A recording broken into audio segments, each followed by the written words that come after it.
I was standing in my minimalist loft, the city skyline framed perfectly through floor-to-ceiling windows. I had just signed the lease guarantor forms for Sophia's boutique. 6 months of rent, up front, $47,000. My phone buzzed. It was her. Hey, so Melanie and I are doing the grand opening photo shoot tomorrow. We decided to keep it just us two. You know, for the brand cohesion. Mother-daughter vibe sells better. I scrolled down. Another message, this one from Melanie. She'd forwarded Sophia's text to me with a caption, "Smart marketing." The room didn't get darker, but something inside it shifted. I placed the phone face down on the marble counter, next to the orchid I'd bought to celebrate their success. In architecture, when a structure becomes unstable, you don't reinforce it. You demolish and rebuild. Sophia appeared at my door 3 hours later without knocking. She had a key. I'd given it to her 8 months ago when she'd shown up crying about Melanie kicking her out for the 3rd time that year. She was holding takeout containers and wearing the smile she always wore when she wanted something. "Jazz, you're not mad, right? I texted you about the photo shoot thing." She set the food on my kitchen island, already making herself comfortable. Melanie said investors respond better to family narratives. It's just business. I poured 2 glasses of wine, handed her one. Of course, business. See, I knew you'd understand. She took a long sip, relaxing against the counter. You've always been the rational one. Not like Cameron. He completely lost it when I told him I couldn't put his name on the LLC paperwork. Said I was using him. Cameron, her boyfriend of 4 years who'd worked 70-hour weeks at his uncle's printing shop to help fund her initial inventory. The same Cameron who wasn't invited to the grand opening either. "Where is Cameron now?" I asked. "We're taking a break. He's being dramatic." She opened the takeout containers, Thai food from the place I'd introduced her to. "Anyway, I wanted to say thank you for the guarantor thing. I know $47,000 is a lot. It's an investment in someone I care about." "Exactly. And when the boutique takes off, I'll pay you back, with interest." She grabbed her phone. "Look, Melanie and I picked out the perfect location, corner spot in the Arts District. The lease broker tried to lowball us, but Melanie negotiated him down. She's ruthless." I'd met that broker, Nicholas. He'd called me 2 days ago, confused because Melanie had listed my income on the application, but refused to let me see the lease terms. I'd signed anyway. Family, right? Sophia stayed until midnight, talking about fabric suppliers and Instagram strategies. She didn't mention the $47,000 again. Didn't acknowledge that her mother, who'd declared bankruptcy twice and owed money to half the county, couldn't have secured that lease without my name attached to it. After she left, I sat in the dark and opened my laptop. The boutique's business plan was still in my email. Sophia had sent it 4 months ago when she'd asked me to invest. I'd read it then, impressed by the projections, the market research, the careful budgeting. I read it again now, looking for different things. There, page 7. Initial investor, Jasmine Reeves. Capital contribution, $20,000. Equity stake, 30%. I checked my bank statements. I'd wired $20,000 in March. The paperwork I'd signed that afternoon included nothing about equity. Just my name as guarantor, promising to cover 6 months of rent if they defaulted. I opened the LLC registration documents. Public record. Filed 3 weeks ago. Members listed: Sophia Martinez, Melanie Martinez. No mention of Jasmine Reeves. My phone buzzed. A text from Sophia's Instagram. She'd posted a photo, her and Melanie holding champagne glasses in front of a "Coming Soon" banner. The caption, "Mother-daughter dream team. 2 women building an empire. No handouts, just hustle." $47,000 wasn't a handout? I made coffee. Sat at my drafting table where I'd spent countless nights helping Sophia design her store layout. The sketches were still there. Floor plans showing optimal rack placement, lighting angles to make clothes look expensive, a fitting room designed to make customers feel like they were in a luxury hotel. She'd loved every detail, had taken photos of my drawings to show the contractor. The contractor. Frank. Another name I recognized. He'd quoted Sophia $90,000 for the build-out. She'd said it was too expensive, that she'd find someone cheaper. But I'd seen the permits online. Frank was listed as the contractor. His deposit, $45,000, due last week. I did the math. $20,000 from me in March, $47,000 from me yesterday, $67,000 total. Frank's deposit, $45,000. Inventory deposits from the screenshot she'd shown me, $18,000. Total spend, $63,000. $4,000 missing. Not much. Except Sophia had bought a new car last month. Used, she'd said. A steal at $5,000.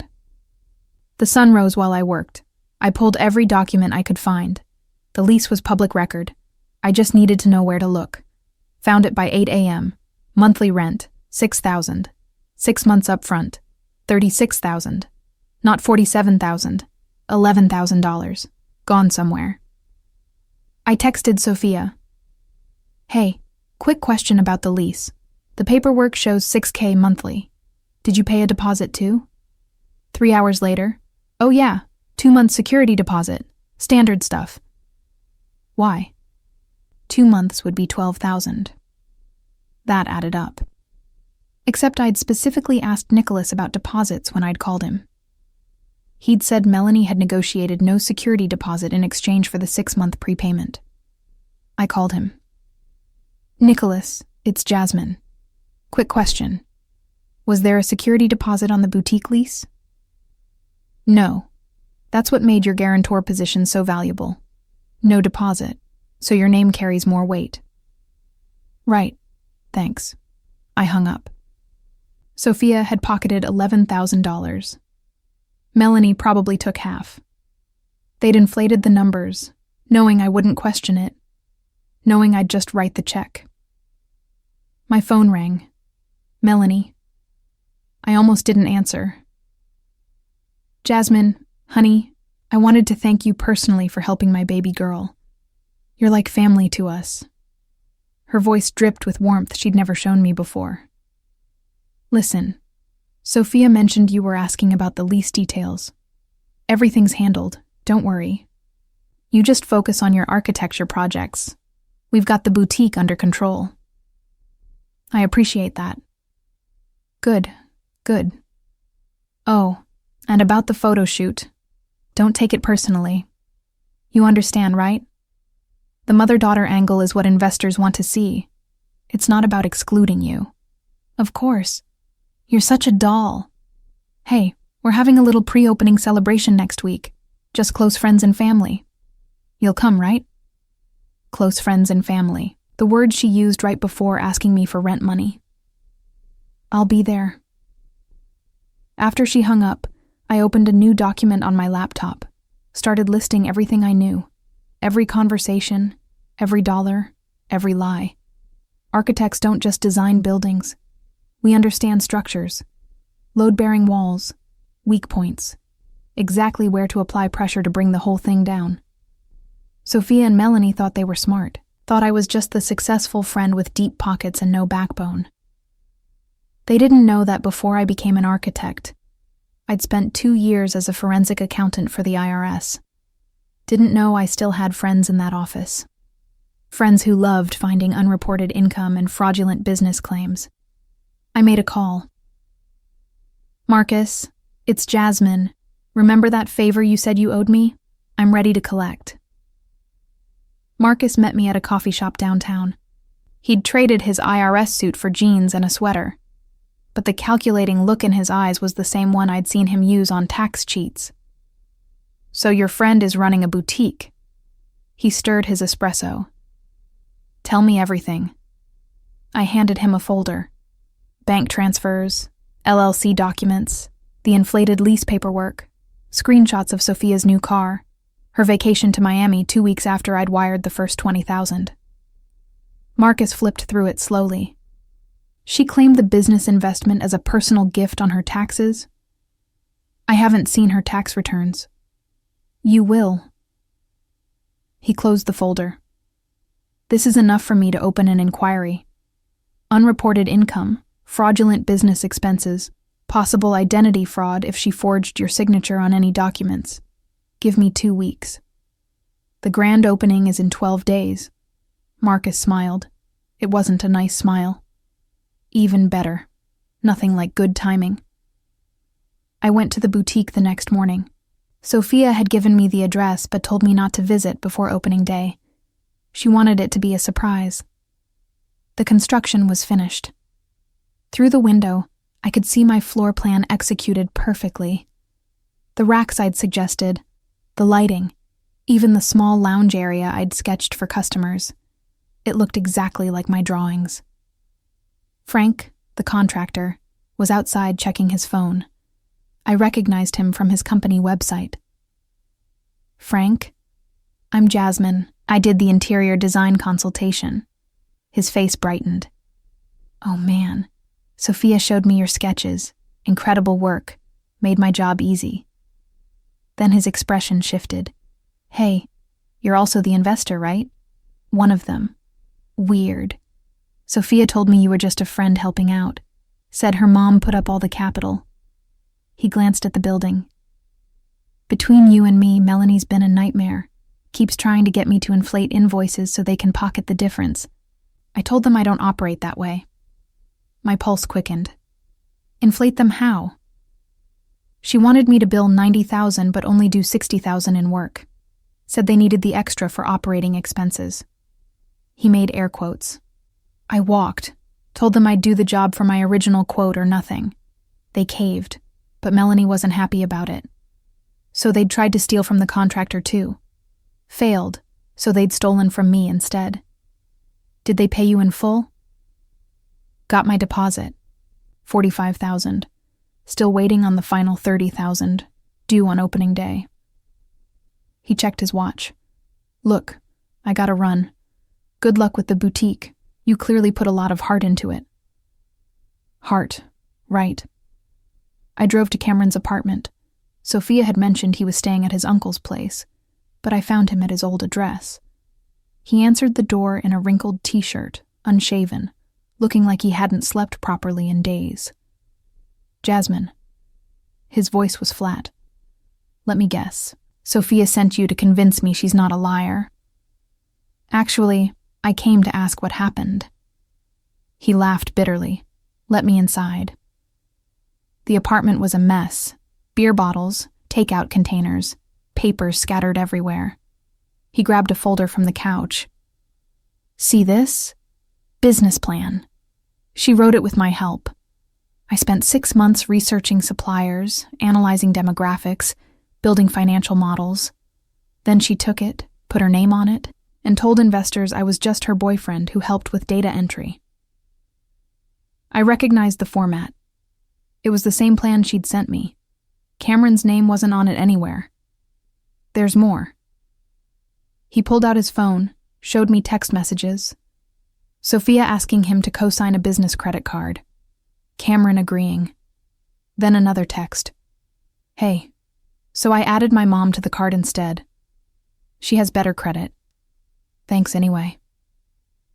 She maxed it out in 2 months, $30,000, then stopped paying. The creditors came after me because my name was still on the application somehow. He sat down heavily. I'm drowning, Jasmine. I've got collections calling me daily. I can't afford a lawyer. My credit is destroyed. Do you have documentation? Everything she promised you? All of it. Why? I told him about Marcus, about the missing $11,000, about Melanie trying to inflate invoices. Cameron's expression shifted from despair to something harder. I want in. Whatever you're planning, I want in. It's not going to be pretty. Good. She destroyed my life. I want to watch her lose everything. We spent the afternoon organizing evidence. Cameron had emails, contracts Sophia never signed, text messages where she'd promised him partial ownership. He'd even recorded a conversation where she'd admitted she needed his credit, but planned to remove him from the business later. My phone buzzed. Sophia, can't wait for you to see the boutique. Melanie and I worked so hard. Opening night is going to be magical. I showed Cameron. He shook his head. She really thinks she got away with it. She did. Until she didn't. The pre-opening celebration was at the boutique. Intimate, Melanie had said. When I arrived, there were at least 50 people inside. Investors, local press, Instagram influencers Sophia had courted for months. A bartender served champagne. Catered appetizers circulated on silver trays. Expensive. Very expensive. Sophia rushed over, kissed both my cheeks. You came. Isn't it perfect? Everything we dreamed of. We. As if she'd included me in anything beyond writing checks. Where's Melanie? Networking with potential investors. We're already planning our second location. She grabbed my hand, dragged me toward the fitting rooms. Look at this. Isn't the design incredible? Mom hired this amazing interior designer. She was showing me my own work, crediting her mother. A woman approached, sharp suit, calculating eyes. You must be Jasmine. I'm Amber, with Riverside Capital. Melanie mentioned you're a family friend. Family friend? Not investor, not business partner. That's right. Wonderful. We're considering a $200,000 investment. Sophia and Melanie have built something special here. Real bootstrap energy. Started from nothing, you know? From nothing. Except my $67,000. Melanie appeared, champagne in hand. Amber, have you tried the bruschetta? Jasmine, honey, could you grab me one? I'm absolutely swamped. She was treating me like staff. I fetched the bruschetta, handed it to her with a smile. Anything else? You're a doll. Oh, Sophia wants to introduce you to some people. Potential customers. You can tell them how long you've known her, how trustworthy she is. Really sell the personal connection. So I was useful as a character witness, not a partner, not even a credited designer. I spent an hour playing my role, smiling, praising Sophia's vision, telling investors how dedicated she was. The entire time I watched them spend money they didn't have. The champagne alone probably cost $2,000. The catering, another $3,000. All while Frank was still waiting for his final payment. Isaac, a local fashion blogger, cornered me. I love what they've done with the space. Sophia said she designed it herself. She had help. Well, she's talented. And that mother of hers? Sharp as a tack. She was telling me about their plans to franchise. Very ambitious. Franchise. With what capital? They couldn't even pay their contractor. Sophia clinked her glass. The room quieted. I want to thank everyone for coming tonight. This boutique represents everything my mother and I have worked for. 2 women, building something from the ground up, proving that with determination, anything is possible. Applause. I clapped too, watched her soak in the attention. We couldn't have done this without our community. Friends who believed in us. Family who supported us. Her eyes found mine. People who knew us when we had nothing and stuck around when we had everything to lose. More applause. I kept clapping, kept smiling. Melanie joined her. To new beginnings. To new beginnings. The room echoed. I raised my glass. To endings, I thought. The text from Marcus came at 6 a.m. Call me. Now. I was already awake, sitting at my drafting table with a cup of coffee and a spreadsheet tracking every dollar Sophia and Melanie had taken. They're worse than I thought, Marcus said when I called. Sophia's been running personal expenses through the business account. Designer handbags, spa days, that Miami vacation. Wrote it all off as brand research and marketing. The IRS loves creative accounting like this. How much? $32,000 in fraudulent deductions, That's on top of the $11,000 they skimmed from you. And here's the best part. Melanie filed for bankruptcy last year, but didn't disclose the boutique investment. That's bankruptcy fraud. I wrote it down, added it to the list. There's more, Marcus continued. They took out a business loan last month, $50,000 from Riverside Capital, the same firm that was at their party. Listed you as a reference and claimed you were a silent partner who'd already invested $100,000. $100,000, not $67,000. They'd inflated my investment by $33,000 to secure more funding. Can you prove it? I have the loan application. Your name is all over it. They even forged your signature on a partnership agreement that doesn't exist. Fraud, identity theft, and I had proof. When can you move? Opening day. Let them have their moment. Then we drop the hammer. His voice held quiet satisfaction. I've contacted the bankruptcy trustee about Melanie. He's very interested. And the loan company? They're ready to file charges the minute they hear their application was fraudulent. I thanked him, hung up, looked at my spreadsheet. $67,000 stolen from me, $32,000 in tax fraud, $50,000 obtained through identity theft, Cameron's destroyed credit, Frank's unpaid $30,000, $179,000 in fraud and theft, and they were planning to franchise. My phone buzzed. Sophia. Grand opening tomorrow. 6 p.m. Dress nice. Lots of VIPs coming. Can't wait for you to see everything come together. I replied. Wouldn't miss it. Cameron called an hour later. The creditors are threatening to sue me. I'm meeting with a bankruptcy lawyer this afternoon. Don't file yet. Wait 3 more days. Jasmine, I can't. 3 days. Trust me. Silence. Then, what are you planning? Justice. I spent the day preparing.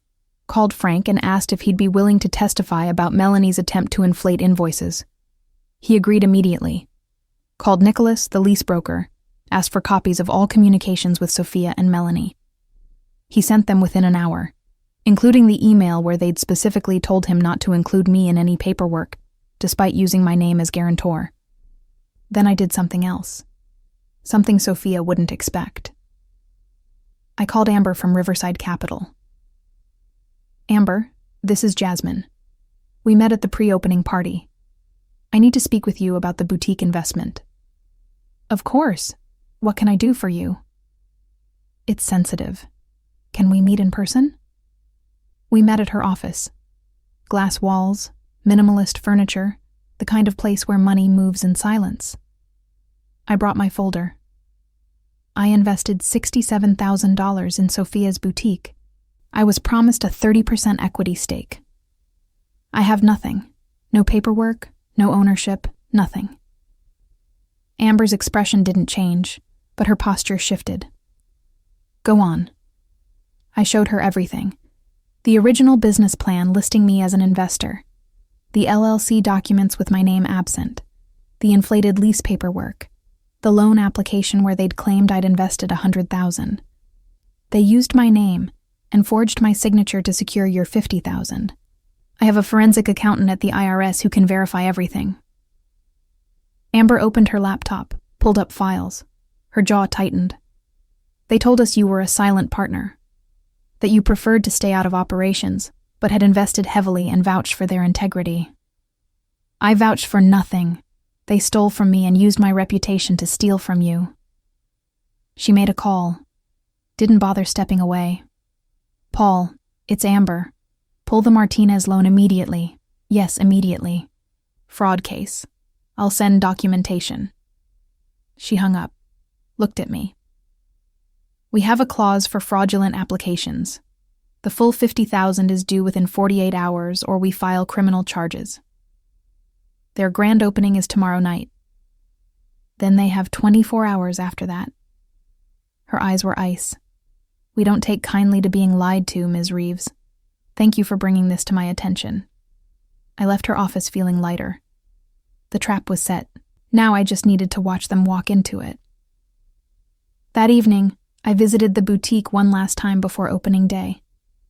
The lights were off, but I had the spare key Sophia had given me months ago. Inside, everything gleamed. Racks of carefully curated clothing, the lounge area with velvet chairs, the fitting rooms with perfect lighting. It really was beautiful, all of it. My design, my vision, my money. Their names on it. I took photos, every corner, every detail, emailed them to myself with timestamps. Then I sat in one of the velvet chairs and imagined tomorrow night, the investors arriving, the press, the champagne, Sophia and Melanie basking in their triumph. And then, slowly, inevitably, everything would collapse. My phone lit up. A text from an unknown number. I opened it. "This is Crystal, Frank's assistant. He asked me to send you the final invoice he's presenting tomorrow. Thought you should see it." The attachment showed $30,000 due on opening night. Payment terms: immediate. If not paid, Frank had the right to file a lien against the business. I replied, "Thank you. Tell Frank I'll be there." Another text came through. "Cameron. Can't sleep. Keep thinking about how she looked at the party. Like she'd won." "She thought she did," I wrote back. "Tomorrow she'll realize she lost." What happens to her? I thought about that. Sophia, who'd cried in my apartment about her mother's abuse, who'd promised we were family, who'd stolen from me without a second thought. "She loses everything," I typed. "The business, the investors, her reputation, criminal charges, bankruptcy. Her mother goes to jail for fraud." "Good," Cameron wrote. "She deserves it." Did she? I'd spent weeks asking myself that question. Then I remembered the text where she'd excluded me from the photo shoot. The way Melanie had treated me like hired help. The $100,000 lie on the loan application. Yes, she deserved it. I locked up the boutique, drove home, and slept better than I had in months. Tomorrow the structure would collapse, and I'd be the one who designed its demolition. The grand opening started at 6. I arrived at 5:30 wearing the black dress Sophia had once said made me look powerful. She'd laughed when she said it, like power on me was a costume, not a reality. The boutique was packed. More people than the pre-opening party. Photographers, influencers, local celebrities, a red carpet outside. Actual press. Sophia had spared no expense she didn't have. Melanie stood near the entrance, directing traffic like a general. She spotted me, waved me over. "Jasmine, perfect timing. Can you man the guest book? Just have people sign in. You know the drill." Man the guest book. I was being assigned duties at a business I'd funded. Of course. I took my position, watched the guests arrive. Watched Sophia work the room in a designer dress that probably cost $3,000. Watched Melanie play the proud mother, bragging about their success to anyone who'd listen. Cameron arrived at 6:15. We'd coordinated. He looked sharp, suit and tie, the version of himself from before Sophia had destroyed his credit. He caught my eye, nodded slightly. Frank appeared at 6:30 with Crystal. They didn't look happy. Marcus came at 6:45. He ordered a sparkling water at the bar, positioned himself near the back, waiting. Amber from Riverside Capital walked in at 7. Her expression was neutral, professional. She went straight to Melanie. I watched the conversation. Watched Melanie's confident smile falter. Watched her pull Sophia aside. The party continued around them, oblivious. At 7:15, Sophia clinked her glass. Time for speeches. "Thank you all for being here tonight. This has been a dream come true. My mother and I built this from nothing." "Excuse me." Frank's voice cut through the room. He stepped forward, Crystal beside him. "I hate to interrupt, but we have a business matter to discuss." Sophia's smile froze. "Frank, this isn't really..." You owe me $30,000, due tonight per our contract. I have the invoice right here. The room went quiet. Guests pulled out phones, sensing drama. Melanie stepped forward. This is hardly appropriate. What's not appropriate is not paying your contractor. Frank's voice carried. You've been dodging my calls for a week, so here I am. 30,000. Now. Sophia's face flushed. We'll wire it tomorrow. The contract says tonight. If I don't have payment, I'm filing a lien first thing tomorrow morning. That means this boutique, this entire business, gets frozen until the debt is settled. Cameras flashed. Influencers whispered into phones. This wasn't the narrative Sophia had planned. Then Amber stepped forward. While we're discussing debts, I'd like to address the $50,000 loan from Riverside Capital, based on fraudulent documentation. The room shifted. This wasn't just contractor drama anymore. What? Sophia's voice cracked. That's not... You listed Jasmine Reeves as a partner who'd invested $100,000. You forged her signature on partnership documents. That's fraud. Amber's voice was steel. The loan is due immediately. If not paid within 24 hours, we're filing criminal charges. Every phone in the room was recording now. This was going viral. Sophia turned to me. Her eyes were wild. Jasmine, tell them. You're my partner, right? Tell them. I stood up from the guest book, walked slowly to the center of the room, let the silence build. I'm not your partner. I invested $67,000 and was promised 30% equity. I have nothing. My name isn't on the LLC. I'm not on any ownership documents. You used me for money and credibility, then erased me. That's not... I was going to... You told investors I'd invested $100,000 to secure more loans. You forged my signature. You stole $11,000 by lying about the lease terms. You excluded me from photo shoots, from business decisions, from credit. You treated me like a bank account with no feelings attached. Sophia looked at her mother. Melanie's face was pale. Cameron stepped forward next. She did the same to me. Destroyed my credit. Used my research and took all the credit. I have $30,000 in debt from a card she maxed out, and she won't return my calls. The crowd was turning. The admiration in their eyes replaced by disgust. Marcus approached. He showed his credentials. IRS. I have evidence of $32,000 in fraudulent business deductions. Personal expenses written off as business costs. Sophia and Melanie, you'll need to come in for questioning. Sophia's champagne glass slipped from her hand, shattered on the floor I'd designed. This is a misunderstanding, Melanie said, but her voice shook. We can explain. You also committed bankruptcy fraud, Marcus continued. Failed to disclose business assets when you filed last year. That's a federal crime. A man in a suit stepped forward, Nicholas, the lease broker. I'd also like to address the lease situation. The guarantor paperwork was obtained under false pretenses. Ms. Reeves was told different terms than what were actually signed. That voids the agreement. I watched Sophia's world crumble in real time. Every lie exposed, every theft revealed, every person she'd used standing up to reclaim their power. Get out! Someone yelled from the crowd. Scammers! Others joined in. The influencers who'd been praising her minutes ago now filmed her humiliation. The investors who'd considered franchising now backed away like she was contagious. Please, Sophia begged, looking at me. Jasmine, please. We can fix this. I'll add you to the LLC. I'll pay you back. Just, please don't do this. I looked at her. Really looked at her.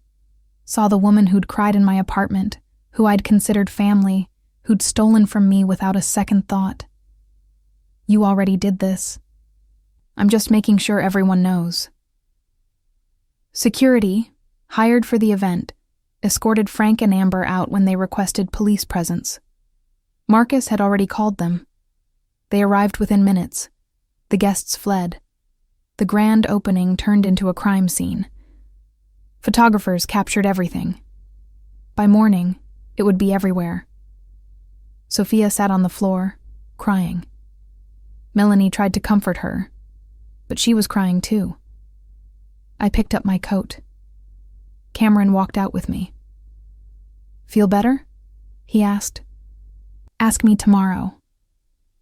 But honestly, I felt nothing yet. The revenge was complete, but the satisfaction hadn't hit. Maybe it would take time. Or maybe watching them lose everything wasn't enough. Maybe I needed to see them broken beyond repair. The police took statements for 3 hours. Sophia and Melanie were escorted to separate patrol cars while guests lingered outside with phones raised, capturing every second. By midnight, hashtags were trending. Boutique fraud. Fake founder. Justice for Jasmine. I didn't start them. The internet did it themselves. Marcus pulled me aside before he left. The IRS will freeze their accounts tomorrow. They'll have 48 hours to respond to charges. With the evidence we have, I'd say they're looking at criminal prosecution. Melanie especially. The bankruptcy fraud carries prison time. And Sophia? Depends on how much she cooperates. If she throws her mother under the bus, maybe probation. If not. He shrugged. 18 months minimum. Prison. The word should have felt heavy. It didn't. Cameron and I went to a diner afterward. Neither of us spoke until the coffee arrived. "They're done," he finally said. "Completely finished." "Not yet." He looked up. "What else is there?" "Everything." The lawsuits started that week. Frank filed first. Lien against the business and personal lawsuit against Sophia and Melanie for breach of contract. Riverside Capital filed next. Fraud charges and immediate repayment demands. I filed third. Civil suit for the $67,000, plus damages for emotional distress and identity theft. The boutique never opened. The landlord terminated the lease when news broke. Without my guarantor signature, which Nicholas confirmed had been obtained fraudulently, they had no legal standing. The inventory got seized to cover debts. Sophia's designer clothes, her new car, even her furniture, all sold at auction to pay creditors. She moved back in with Melanie, who was facing her own reckoning. The bankruptcy trustee reopened Melanie's case, discovered she'd hidden assets, lied about income, used bankruptcy protection while actively committing fraud. Her discharge got revoked. Every debt she'd wiped clean came roaring back, with interest and penalties. 2 weeks after the grand opening, I got a call from an unknown number. "Jasmine? It's Sophia." I almost hung up, but curiosity won. "What do you want?" "I'm sorry, I'm so sorry. I know I messed up. I know I hurt you. But please, you have to drop the lawsuit. We have nothing left.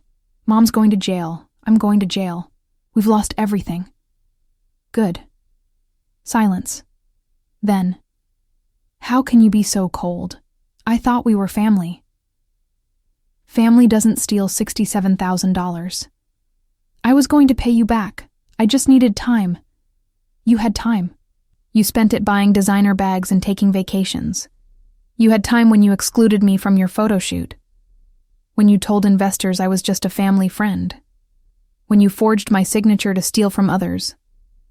My voice stayed level. Calm. "You didn't need time. You needed consequences. Please, I'm begging you. You should have thought about this before you decided I was too stupid to notice." I hung up. The criminal trials took months. Melanie went first. The prosecution presented bank statements, fraudulent tax returns, the forged loan applications. Her defense argued she'd been misled by her daughter. The jury didn't buy it. Guilty on all counts. 36 months in federal prison. Sophia's trial was shorter.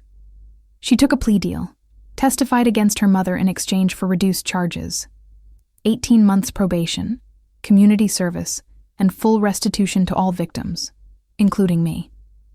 The judge ordered her to pay back $67,000, plus $20,000 in damages.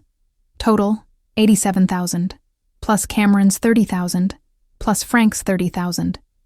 She'd be paying it off for the next decade. I got a check for $87,000 3 months later. Seized assets from the auction. It wasn't everything I was owed, but it was enough. Cameron got his settlement too. Used it to pay off the debt collectors and restart his life. Last I heard, he'd started his own consulting business, doing well. Frank wrote off the loss, but the publicity helped him. Contractors across the city started requesting him specifically. The guy who stood up to fraud at a grand opening. His business tripled. Amber from Riverside Capital sent me a bottle of champagne. Included a note. "Thank you for your integrity. Let's have lunch sometime." I kept the bottle. Didn't open it. Didn't need celebration. Just closure. 6 months after the grand opening, I drove past the boutique location. New tenants were moving in. A coffee shop. The space looked different now. They'd ripped out my design, replaced it with exposed brick and industrial lighting. Good. Let it be something else. Something that wasn't built on lies. My phone buzzed. A message from a blocked number. "I hope you're happy. You destroyed my life. Sophia." Still not taking responsibility. I deleted it without responding. A week later, another message. "Mom's in prison because of you. She's sick. They won't give her proper medical care. You did this.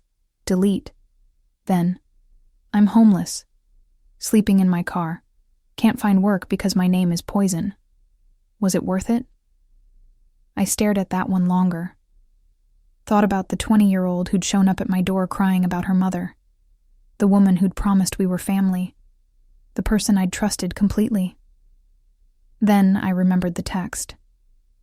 Smart marketing. I typed back, "Yes." It was worth it. Blocked the number. The final piece came a year later. Marcus called with news. Melanie's been ordered to pay an additional $140,000 in back taxes, penalties, and interest. The IRS doesn't forget. Can she pay it? From prison? With no assets? No. He laughed. She'll be paying it off until she dies. Wage garnishment, seized tax returns, the works. She'll never own anything again. And Sophia? Still on probation. Working retail for minimum wage. Every paycheck gets garnished for restitution. She's got about 9 more years of payments. 9 years of watching every dollar disappear to pay back what she'd stolen. 9 years of living in her car or cheap apartments. 9 years of being unemployable in any real career. The punishment fit the crime. 3 years after the grand opening that never was, I sold my firm's largest project. A mixed-use development downtown that would anchor the city's revitalization. The commission alone was more than I'd ever made. I celebrated with Amber. We'd become friends after everything, bonded over the shared experience of being used by the same people. "To success earned honestly," she toasted. "To knowing when to cut losses," I replied. We drank in a restaurant on the 40th floor, overlooking the city where Sophia had once dreamed of building an empire. I wondered if she ever thought about what could have been. If she'd honored our agreement, treated me like a partner, she'd be here now, successful, wealthy, free. Instead, she'd chosen greed. My phone sat face up on the table. No messages from blocked numbers. Sophia had finally stopped trying. I'd heard through Marcus that she'd moved to another state, trying to escape her reputation. Still paying restitution. Still broke. Melanie got out of prison last month.